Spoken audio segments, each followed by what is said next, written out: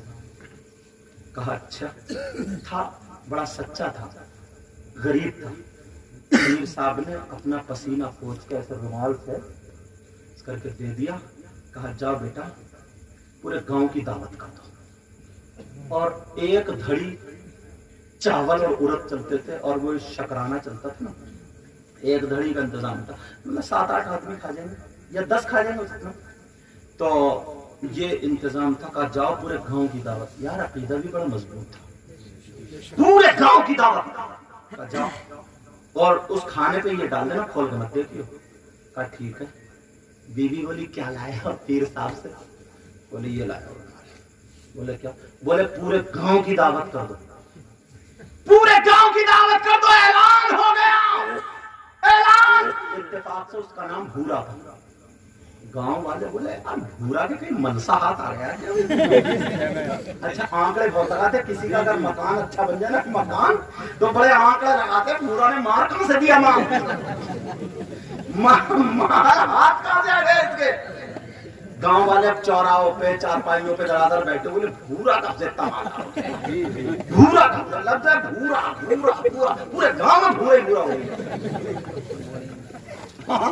اللہ اللہ، بیوی بھی بڑی اچھی بیوی تھی، اس نے یہ نہیں کہا، مگر جب شام کو چرچا ہوا کیا ہوگا، کہا تم نے کیا کہا تھا؟ کہ میں نے تو یہ کہا پیر صاحب 5-7 آدمیوں کا انتظام ہے۔ وہ آل رسول پیر صاحب کہنے لگے جا پورے گاؤں کی دعوت کر دے، مگر میرا دل دھڑک رہا۔ بیوی نے پیٹ پہ ہاتھ پھیرایا، کہا پریشان مت ہو، ہم تو 5-7 آدمیوں کو دیکھیں گے، باقی کو پیر صاحب جانے۔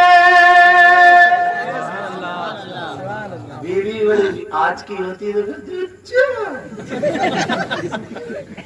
بدنامی، آج کی بیوی ہوتی جھاڑو لے کے کھڑی ہوئی، تو کر لے دعوت، میں جا رہی ہوں، میں تھوڑی پٹوں گی نہیں، ایک دھڑی چاول پورے گاؤں کی دعوت۔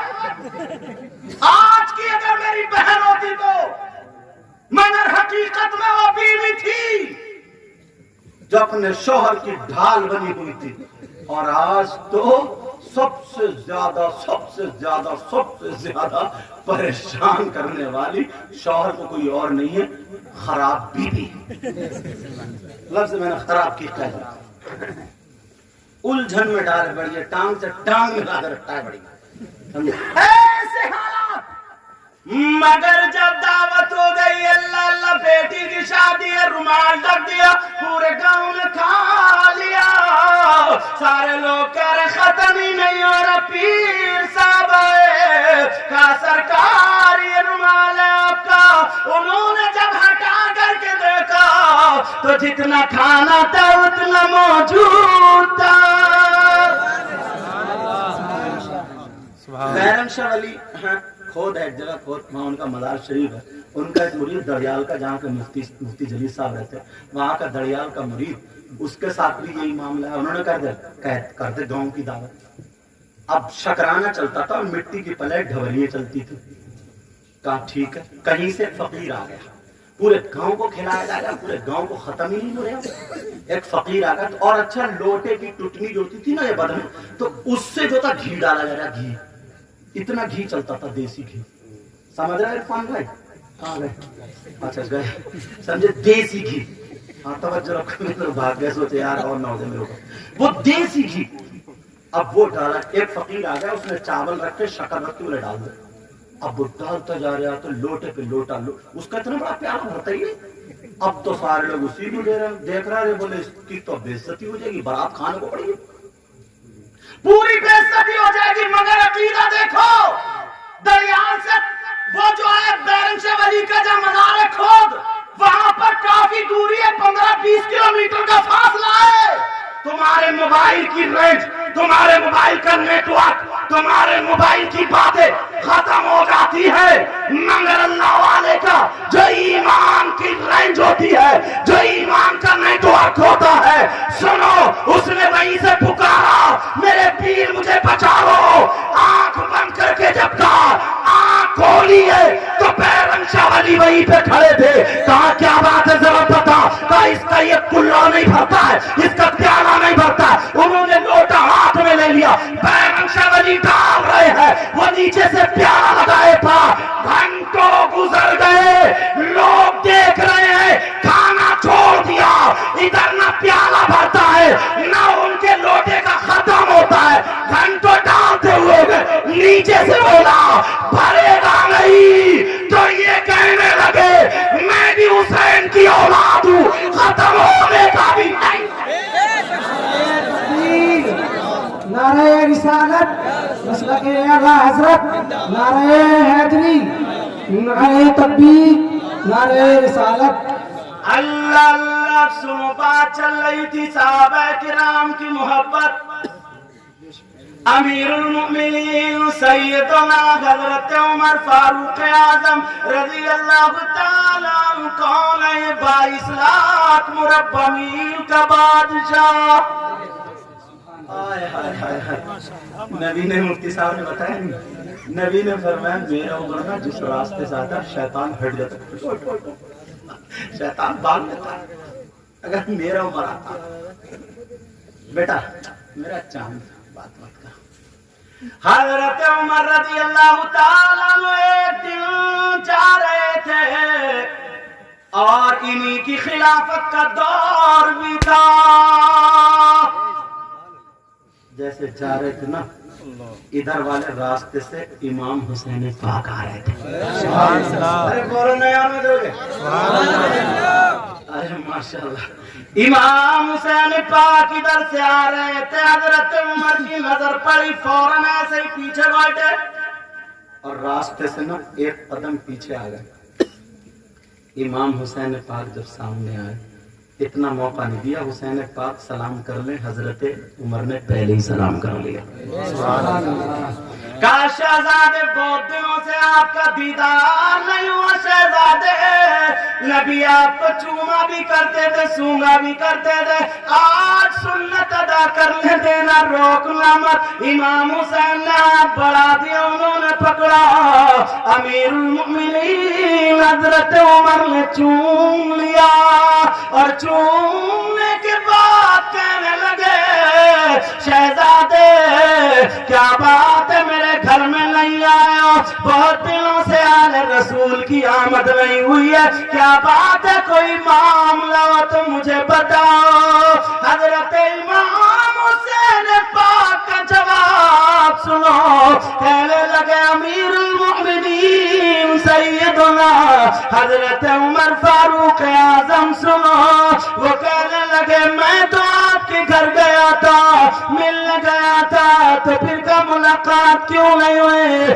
کہا آپ کسی کام میں اندر بزی تھے، مصروف تھے، آپ کے بیٹے عبداللہ ابن عمر دروازے پہ کھڑے ہوئے تھے، میں نے جب گیا تشریف لے گیا، یعنی میں گیا تو میں نے دیکھا کسی کو اندر جانے کی اجازت نہیں ہے، یہاں تک کہ آپ کے بیٹے کو بھی اندر جانے کی اجازت نہیں ہے، کوئی ضروری کام ہے، کوئی بات ہے۔ جیسے ہی میں پہنچا عبداللہ بن عمر کہنے لگے اے نبی کے نواسے میں آپ کو روک نہیں سکتا، آپ اگر جا سکتے ہو تو جا سکتے ہو، مگر مجھے اسی لیے دروازے پہ کھڑا کر دیا، مگر آپ کو روکنے کی میری ہمت نہیں ہے، مگر وہ بھی تو نبی کی تربیت پائے ہوئے تھے، امام حسین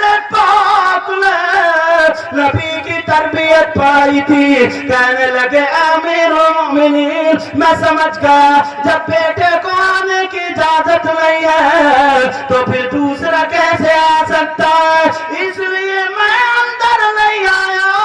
او ملک کے غیور مسلمان سنو, حضرت عمر کی چیخ نکل گئی. حضرت عمر رونے لگے, اتنے بڑے صحابی رسول رونے لگے, آنکھوں میں آنسو آ گئے اور کہنے لگے نواز رسول عبداللہ جیسے امام حسین پہ ہزاروں بیٹے قربان ہو. ارے بولو کہ عبداللہ کی ماں تمہاری ماں فاطمہ جیسی ہو تو بتاؤ, عبداللہ کے باپ تمہارے باپ کی طرح یہ ان کا کہنا تھا آج دن کی ساری اگر ہو تو بتاؤ. عبداللہ کے نانا تمہارے نانا محمد الرسول اللہ جیسے ہو تو بتاؤ. امام حضرت عمر رو کر کے کہنے لگے اے شہزادے تمہیں اندر آنا تھا, اور ایک چیخ مار کر کے حضرت عمر نے اپنا یہ امامہ شریف اتار لیا, اور اتارنے کے بعد یہ امامہ نیچے رکھ دیا, اور رکھنے